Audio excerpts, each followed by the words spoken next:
Have you ever found yourself doing something, maybe scrolling through social media or reaching for that extra snack and just wonder, why am I doing this again? It feels completely automatic, right? Almost like you're on autopilot, even when deep down you wish you weren't. Or maybe you've seen how a seemingly small change like, say, starting to exercise can create this huge ripple effect, completely transforming not just someone's health, but their whole life, maybe even a company's culture, or even sparking a movement. Our daily lives are, this rich tapestry woven from countless choices. But what if, beneath the surface, a lot of those choices aren't really choices at all? What if they're actually deeply ingrained patterns, kind of governing our every move? Welcome to Success Happiness. Today, we're embarking on a really fascinating and I think potentially life-altering journey. We're diving into a captivating book talk that promises to reveal the hidden architecture of our behavior. Charles Duhigg's groundbreaking work, The Power of Habit, Why We Do What We Do in Life and Business. Now, Charles Duhigg, he's a Pulitzer Prize finalist, an acclaimed investigative journalist, and he didn't just, write a book. He masterfully synthesized cutting-edge neuroscience, psychology, and these incredible real-world case studies. He uncovered the precise science behind how habits truly work. And maybe more importantly, he gives us the blueprint for how we can intentionally change them to achieve our goals and, cultivate a life brimming with the success, happiness we all aspire to. Exactly. And this isn't just about understanding some dry academic concept, not at all. It's really about gaining a powerful, practical toolkit, something you can use to reshape your destiny, basically, to become the architect of your own behavioral patterns. We'll explore not just what habits are at their core, but why they possess such immense power in our lives, and crucially, how you can harness that incredible power. We'll connect the dots, you see, from individual transformation, like someone overcoming addiction or achieving peak athletic performance, all the way to organizational success. We'll see how entire companies can be revolutionized just by understanding and applying these principles. It's a journey into the very wiring of our existence, really, offering profound implications for anyone seeking greater fulfillment and impact. Okay, let's unpack this foundational concept then, because this is where Duhigg really pulls back the curtain on how our brains operate. It's fascinating. At the core of every single habit, he introduces us to this simple yet incredibly powerful three-step neurological loop: the cue, the routine, and the reward. Just imagine your entire day, from the blare of your alarm clock to automatically brushing your teeth, pouring that first coffee without thinking, or even that unconscious reflex to check your phone for the, 20th time. So many of these actions feel like considered decisions, right? Like you're actively choosing each step. But the book shows they're often just deeply ingrained habits, triggered by a specific cue, followed by an automatic, almost thoughtless routine, and then reinforced by some kind of gratifying reward. This loop is constantly playing out, silently shaping so much of what we do. And what's truly fascinating here and really essential to grasp is that this loop operates primarily on a neurological level, often completely beneath our conscious awareness. Think of it as your brain's brilliant energy-saving shortcut. Our brains are incredibly efficient. They're constantly looking for ways to minimize the mental effort spent on decision-making. So once a pattern, a sequence of actions, is established and it consistently leads into a positive outcome, the brain basically automates it. It stops fully participating in decision-making for that particular sequence. Now, this mechanism is incredibly efficient when it lets us do complex things like driving a car or typing or tying our shoes without consciously thinking about every single muscle movement. But, and this is the key, this same efficiency can become problematic. It can lock us into behaviors that don't serve us, behaviors we consciously want to change, but find ourselves repeating almost against our will.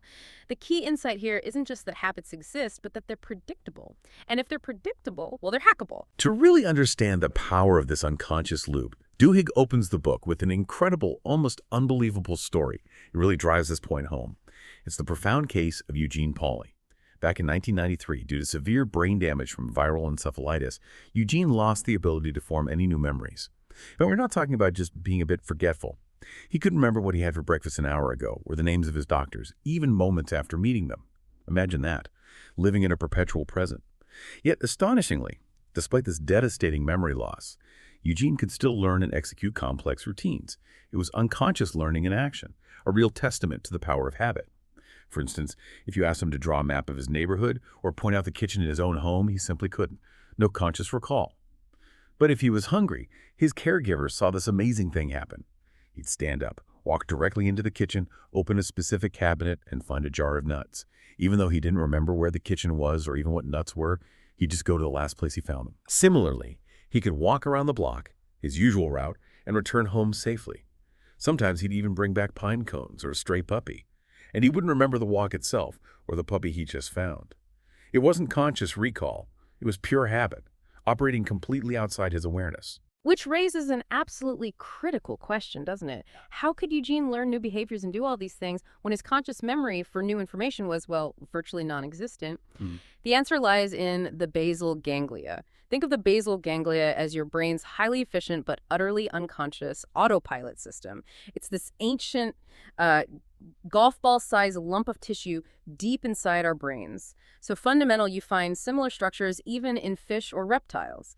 This structure remained largely intact in Eugene, and scientists discovered it's the brain's undisputed habit headquarters.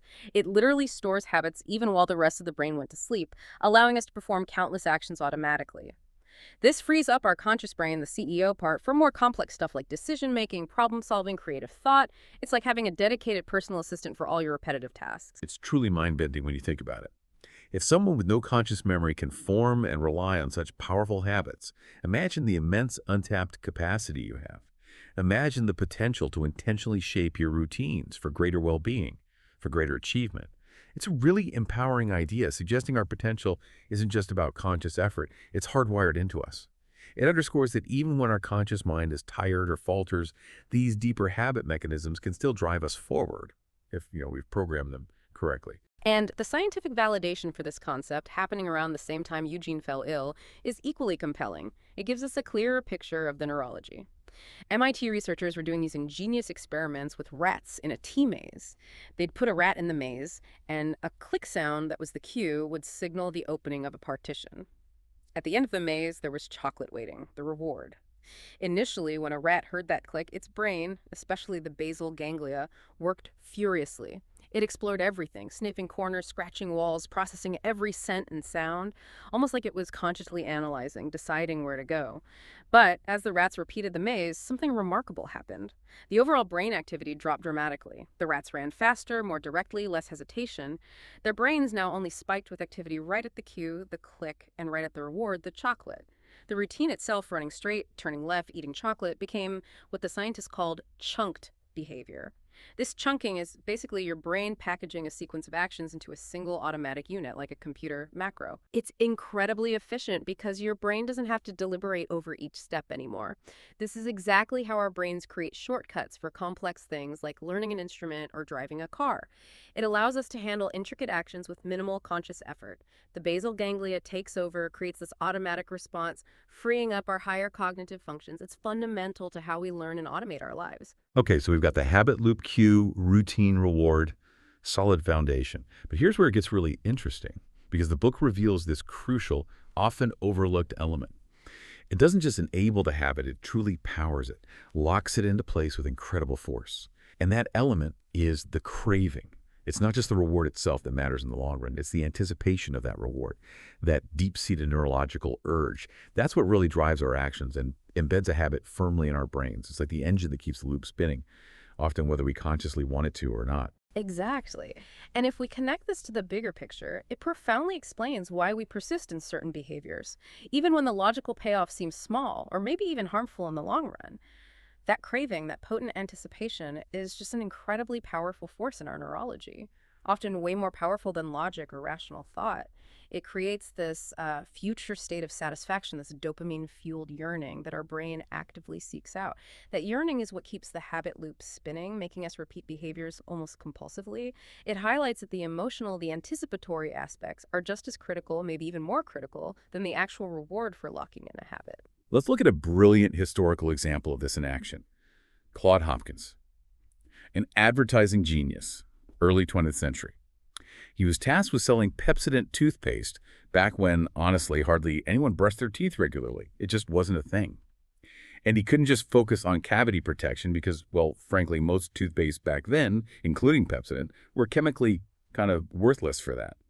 He needed a different angle, something to create a new habit.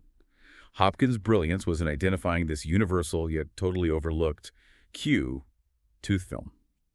He crafted these ads that encouraged people to just run your tongue across your teeth. He knew they'd feel that naturally occurring, slightly fuzzy membrane. The film was always there, right? An ever-present cue.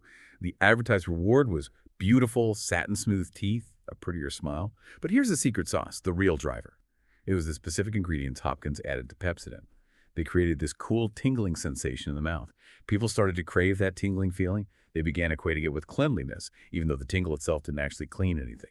They felt their mouths weren't truly clean unless they felt that tingle. He wasn't just selling a product. He was selling a sensation that satisfied a newly created craving. Yes, this is such a classic, almost textbook example of creating a craving.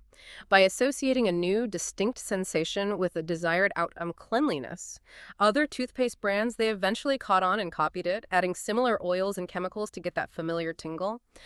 Hopkins wasn't just selling toothpaste. He was selling a sensation that became deeply intertwined with the habit of brushing, an expectation that had to be met. It highlights how incredibly powerful it is to understand what people truly crave, even if it's a sensation rather than the advertised benefit, and then deliver on it. Once that tingling became the expected reward, brushing transformed from this obscure practice into an automatic daily ritual for millions, fundamentally changing global hygiene habits. A similar, equally insightful lesson came much later with Febreze, the air freshener, now a billion-dollar household name. Initially, Procter Gamble tried marketing Febreze purely as a solution for eliminating bad odors, like in homes with pets or smokers. Their ads showed people getting rid of cat smells or stale smoke, but it failed miserably. Why? Because people living with constant smells often become desensitized. They don't even notice them anymore. If you don't realize your house stinks, why buy a product to fix it? The cue, the bad smell, just wasn't registering. The product only took off, became this phenomenal success, when P&G changed their strategy completely. They shifted focus from problem-solving to a reward ritual. They added more perfume to the formula, and crucially, they started showing women spraying Febreze on freshly cleaned beds, or laundry just out of the dryer, or a sofa right after vacuuming. The craving shifted dramatically. It wasn't about eliminating bad smells anymore. It became about wanting a nice smell after cleaning. That refreshing, pleasant scent became the final flourish, signaling completion, a truly pleasant environment. The act of spraying Febreze became the reward itself, a symbol of a job well done. That created a strong, positive craving loop. Exactly. And this Febreze turnaround offers a really important insight for you, the listener. When you're trying to build or change a habit, ask yourself, are you mostly trying to eliminate something negative? Or are you creating a positive, desired outcome that actively fosters a craving? Often, the latter is far more motivating, far more conducive to strong, lasting habits. Febreze's success was all about understanding that people crave positive sensations and rituals, not just the absence of a negative. The ritual of spraying became the reward, driving continuous use, creating a really sticky habit. And Dr. Wolfram Schultz's experiments with Julio the monkey illustrate this neurological basis of craving with stunning clarity.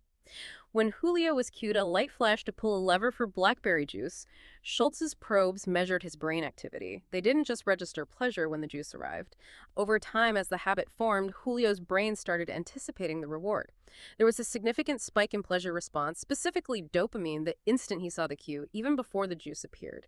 He was craving it before it even showed up, a clear neurological signature of anticipation. Then, when the juice was deliberately withheld after the cue, a distinct neurological pattern linked to desire and frustration erupted. The craving was powerfully present, but unsatisfied. And that craving, if left unsatisfied, can manifest as anger, anxiety, even a kind of depression, as they saw even in these monkeys. It really shows how deeply ingrained these anticipatory urges are in our biology, way beyond conscious thought. Think about us humans, checking our phones constantly, even when we consciously know it's probably just some trivial fantasy football update or another unimportant email. It's not really about the notification itself, is it? It's the anticipation of what it might bring, a connection, a distraction, something new, a little hit of novelty. That craving for something new, that potential dopamine rush, is incredibly powerful. It shapes even our most modern habits. It's that constant underlying hum driving so much of our behavior. So, okay, we've got the habit loop. We understand the power of craving. Now, what does this all mean for us when we want to change habits, especially the ones we don't like? The book introduces what Duhigg calls the golden rule of habit change, and it's fundamental, almost liberating, really. You can't truly extinguish a bad habit. You can only change it.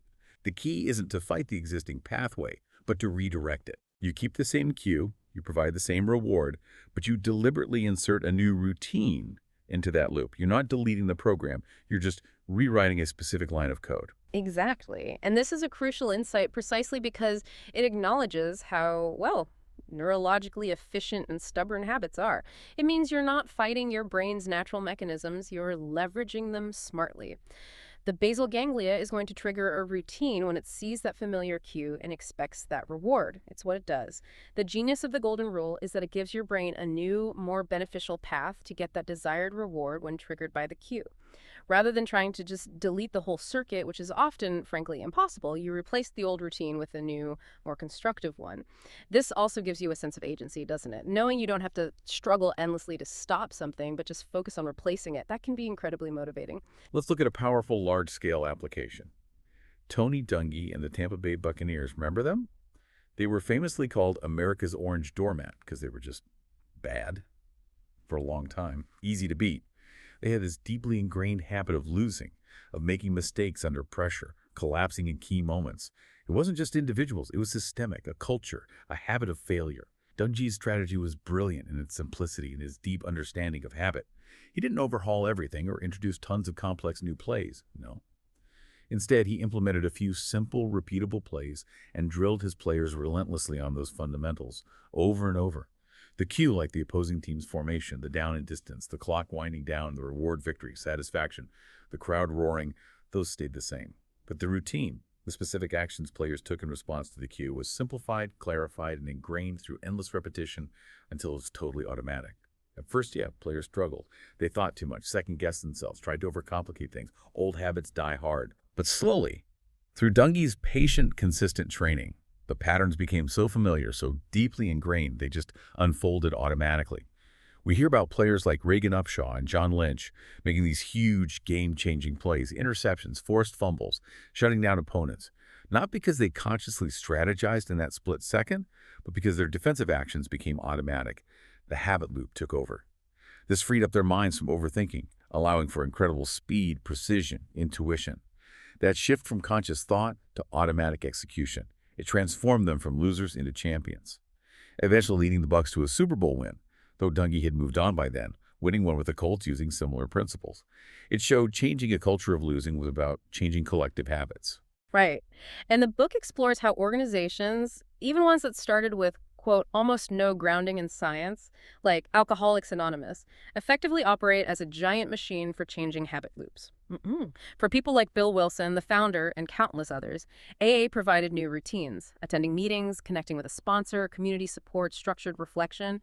These address the powerful cues, stress, anxiety, loneliness, emotional triggers that once led to the craving for relief alcohol provided. AA didn't try to eliminate the craving for relief itself, which is often impossible, right?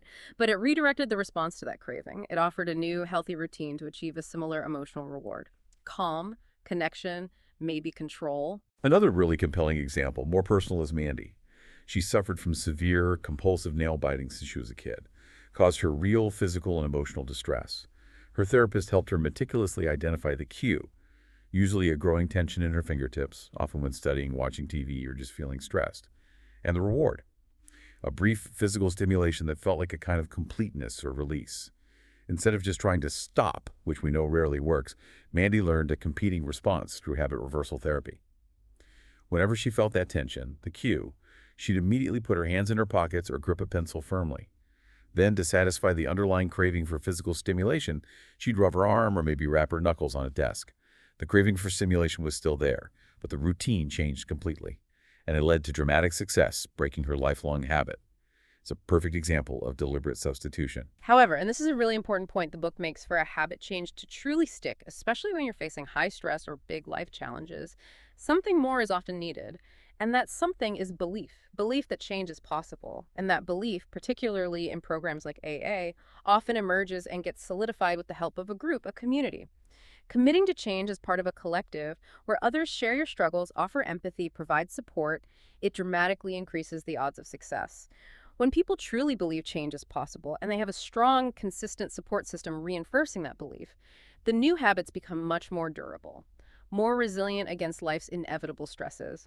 That belief provides the resilience needed to maintain the new routine, even when the old craving feels overwhelming. It's crucial. This next idea is truly inspiring. It offers this powerful shortcut to widespread improvement.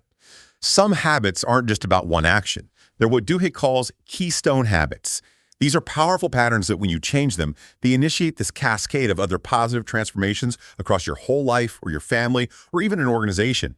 They're like those small foundational dominoes, right? When you tip them, they knock over a whole line of much bigger ones, creating this huge, far-reaching ripple effect. It's about strategic leverage. Exactly. Keystone habits are fascinating because they suggest success doesn't depend on getting every single thing right or tackling 100 problems at once. No.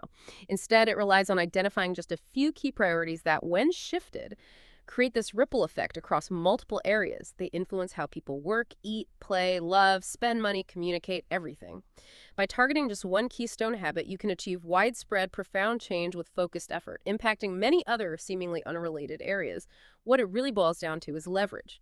Find the one small domino that creates the cascade. It's almost like strategic laziness, finding the most efficient path to widespread change. Let's revisit Lisa Allen, the woman from the prologue.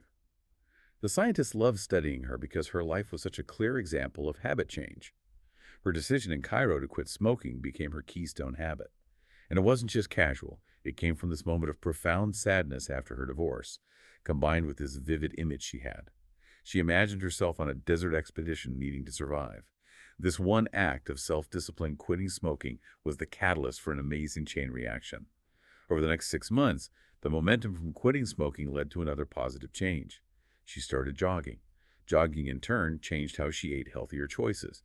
This improved her sleep, gave her more energy and focus at work. Better focus meant she started saving money more effectively, scheduled her days better, planned more for the future. She went back to school, bought a house, got engaged. It wasn't a series of unrelated decisions, it was a spreading change.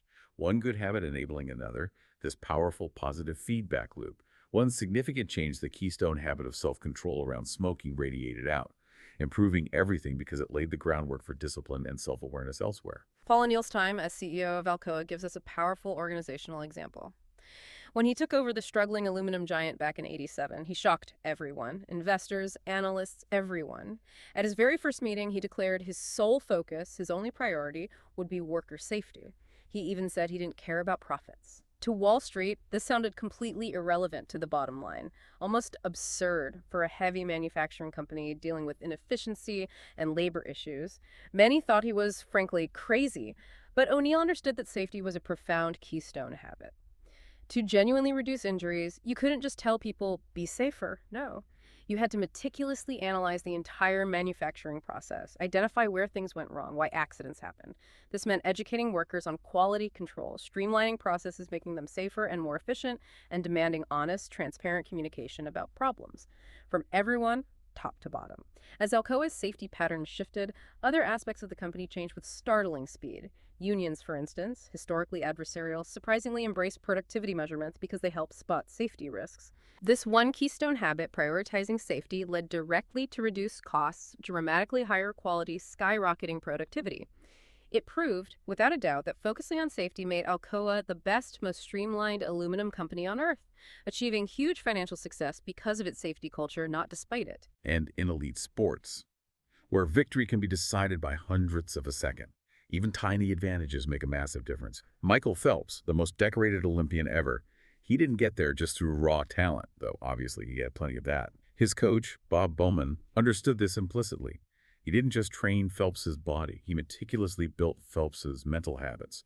He saw them as the true keystone to his unparalleled success. Bowman developed what he called the videotape routine. At the end of every single practice, Bowman would tell Phelps, put in the videotape. Phelps would then go home, lie in bed, eyes shut, and mentally rehearse his perfect race, down to the tiniest detail. Every stroke, every breath, every turn, even picturing potential problems, like his goggles leaking and how he'd handle it. This routine built such deep confidence and automaticity that even when his goggles did leak in an Olympic final, the 200-meter butterfly in Beijing, he stayed completely calm. He just counted his strokes, executed his pre-programmed mental plan perfectly, and won the race. Another gold medal. It was a mental keystone habit that made all the difference. Showing performance isn't just physical training, but the deep psychological habits we build. And keystone habits can be deceptively simple. Sometimes they seem small, almost insignificant, but have these huge, far-reaching effects. Duhigg cites studies showing that merely keeping a food journal, just the simple act of writing down everything you eat, can lead to significant weight loss. Even without participants being explicitly told to diet or change anything else, researchers found people just started noticing patterns like, oh, I always snack around 10 a.m. or I have a second dessert after dinner, and they proactively planned healthier alternatives. This simple act of awareness, this keystone habit of self-monitoring, created a structure. It gave them insight into their own behavior. It helped other healthy habits flourish without anyone telling them to change anything else. It empowered them by first making the invisible visible. This next part is really exciting because it means self-control, often seen as this elusive trait only a lucky few have, isn't just fixed. It's a muscle you can actively develop. You can strengthen it.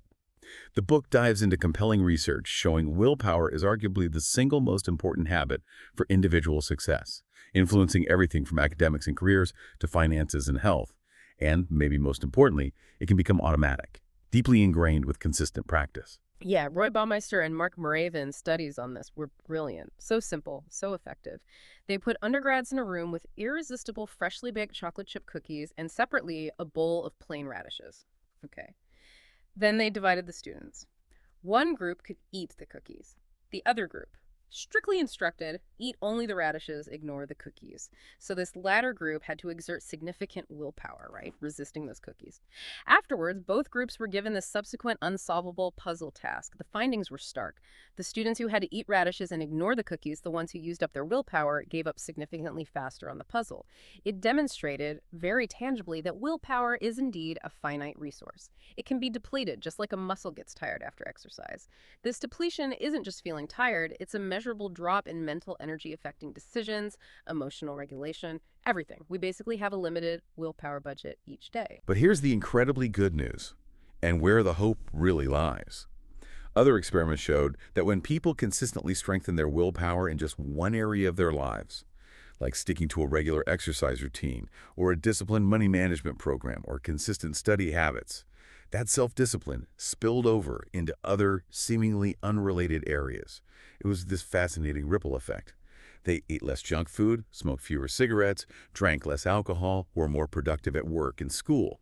It's like exercising one core muscle strengthens your entire physical core, right? Which then benefits everything else you do physically. By deliberately cultivating willpower in one domain, you essentially build a stronger, more resilient system of self-control across your whole life. Exactly. And this profound insight is now being applied practically in really transformative ways, especially in education, like at Camp PP schools, that network of successful charter schools. Camp PP schools explicitly teach students willpower strengthening lessons. They treat self-control not as some innate talent, but as a trainable skill. It's about getting into that willpower groove, becoming practice at focusing on a goal, resisting impulses, delaying gratification. We need to actively train our brains to regulate impulses and stay focused. Understanding self-control isn't fixed. It's dynamic, trainable, like learning an instrument or a sport. It empowers students with a fundamental tool for life. Let's revisit Travis Leach quickly. The young man who struggled with emotional outbursts, keeping jobs, maintaining stability. His experiences at Starbucks provided him with a new path, showing how organizations can systematically build willpower in their employees. Starbucks recognized their baristas faced these emotionally taxing inflection points all day long. Critical moments, often stressful, where a reaction could change everything, positive or negative. A prime example, an angry, demanding customer. These moments could easily derail a barista's willpower, lead to bad interactions, cost business, hurt morale. They needed a system. So to tackle these predictable challenges, Starbucks developed specific willpower habit loops. The most famous example is their latte method. Remember that. Listen, apologize, take action, thank, ensure satisfaction. For handling customer complaints, they rigorously trained employees like Travis to respond with this prescripted, disciplined routine, making self-control automatic at those critical high-stress moments. Instead of reacting emotionally, baristas had a pre-programmed, disciplined response ready to go. This systematic training transformed Travis's ability to manage his emotions, engage positively, perform consistently, led to greater personal and professional stability for him. It wasn't about suppressing emotion, but replacing an impulsive reaction with a constructive habit. And beyond specific routines for specific moments, Starbucks found something equally profound. Giving employees a greater sense of agency, a genuine feeling of control over their work, like maybe designing uniforms or having input on schedules, radically increased their willpower and productivity. When people feel they have real decision-making authority, feel respected, autonomous, they bring more energy, focus, and self-discipline to their jobs. Which raises an incredibly important question for you, the listener. How much control do you truly feel you have in your own life? That sense of autonomy, that feeling of agency, it's a powerful, intrinsic fuel for self-discipline. And it's something you can actively cultivate and seek out, even in small ways. Wow. This whole exploration into the mechanics of habit, it leads us to one of the Book's most profound, maybe most challenging questions. It touches on our very understanding of ourselves, our morals, our society. If our lives are so profoundly governed by these unconscious habit loops, how much free will do we actually have? Are we truly responsible for our ingrained behaviors, especially the ones that lead to negative or even destructive outcomes? It's a huge question. Deep philosophical, ethical implications. Exactly. And this question is right at the heart of not just philosophy, but legal and personal accountability too. Yeah. If our brains are designed to automate, at what point do we lose conscious control? At what point does a habit become so ingrained it just bypasses our ability to choose? This is where Duhigg shifts from just understanding habits to really grappling with their ethical and personal implications. And he poses a distinction that's crucial for our own self-understanding. He illustrates the extreme end of this spectrum with the truly chilling and tragic story of Brian Thomas. Back in 2009, while experiencing a rare, violent sleep terror, Brian unconsciously strangled his wife, Christine. He mistook her for an intruder in his sleep state. He awoke completely devastated, with absolutely no memory of the horrific act. The court ultimately ruled he acted without conscious choice. Due to his brain's primitive, deeply ingrained reactions during this profound sleepwalking state, a neurological anomaly. It was a tragic accident, this awful convergence of habit and severe brain malfunction, where conscious intention was entirely absent. Yes, that tragic case highlights the extreme end. How our brains can operate on complete autopilot, following basic, almost primal patterns when conscious decision-making is just offline, incapacitated. Thomas literally did not know these automatic violent patterns existed, nor could he have consciously resisted them in that state. His free will, in that moment, was by all accounts entirely absent. The legal system recognized this. Acknowledging intent and conscious awareness were prerequisites for responsibility here. It forces us to confront the reality that there are states where our actions are purely driven by unconscious, automatic circuits without any guiding will. Now, in stark, almost uncomfortable contrast, we learn about Angie Bachman, a woman who compulsively gambled away $1 million inheritance, destroyed her family's financial future. Casinos, particularly Harrah's, skillfully exploited her vulnerabilities, offering lavish freebies, private jets, concerts, huge lines of credit, all while her brain reacted to near misses on the slot machines not as losses, but as these tantalizing almost wins, which just fueled her addiction more. And she was acutely aware of her escalating gambling habit. She knew its destructive impact. She knew she had a problem. She expressed a desire to stop, yet felt utterly powerless against the drive to keep playing. And here's where the legal verdict and Duhigg's crucial distinction makes a critical point. Bachman was held accountable for her actions. Thomas was not. This distinction, the book argues, lies fundamentally in awareness. Bachman knew her habit existed. She was aware of its destructive consequences. And crucially, she knew on some level that she could fight it, even if the impulse felt overwhelming. Scientific studies show pathological gamblers' brains react differently during near misses than non-problem gamblers. They get this profound mental high, a dopamine surge almost identical to a real win, which powerfully reinforces the urge to keep going. Her brain was effectively creating its own reward system for continuing the behavior, yes, but she was aware of it. This raises that important, deeply personal question for you. Where does the line between unconscious compulsion and personal responsibility truly lie? The book argues that once you understand how a habit functions, once you are aware of its cue, its routine, the reward it provides you, then acquire the profound responsibility to change it. Habits aren't immutable destiny. They can be ignored, they can be changed, or they can be replaced. The power of knowledge brings the burden and also the liberation of choice. It means while our brains are wired for automation, we, as conscious beings, have the capacity to observe, analyze, and deliberately re-engineer those wires. The book beautifully concludes with the inspiring story of the renowned American philosopher William James. In his early 30s, he was feeling directionless, plagued by existential doubt, questioning his own agency, wrestling with these profound questions of free will. Overwhelmed, he decided to conduct this deeply personal year-long experiment. He would spend 12 months believing that he had control over his life and the free will to change. He famously wrote in his diary, "My first act of free will shall be to believe in free will." He practiced this belief daily, actively choosing to embrace the idea that he had genuine agency. There was no initial proof this belief was true, right? It was a pure act of faith, a mental habit he chose to cultivate. But this first act of free will, the profound decision to simply believe in free will, completely transformed his life. He married, became a celebrated Harvard professor. His work became incredibly influential, shaping psychology and philosophy. He famously wrote that the will to believe is the most important ingredient in creating belief and change. underscoring that our mental habits of belief are just as powerful, maybe more so, than any physical routine. It wasn't wishful thinking. It was deliberate, consistent cultivation of a belief system that then enabled other, more tangible changes. Exactly. James, through his own experience and keen observation, realized that habits are fundamentally what allow us to do difficult things more easily with practice. Eventually, as he put it, with hardly any consciousness at all. Once we make a conscious choice about who we want to be, and then diligently establish the habits, both mental and physical, that align with that choice, we begin to move, quote, irresistibly toward our destiny.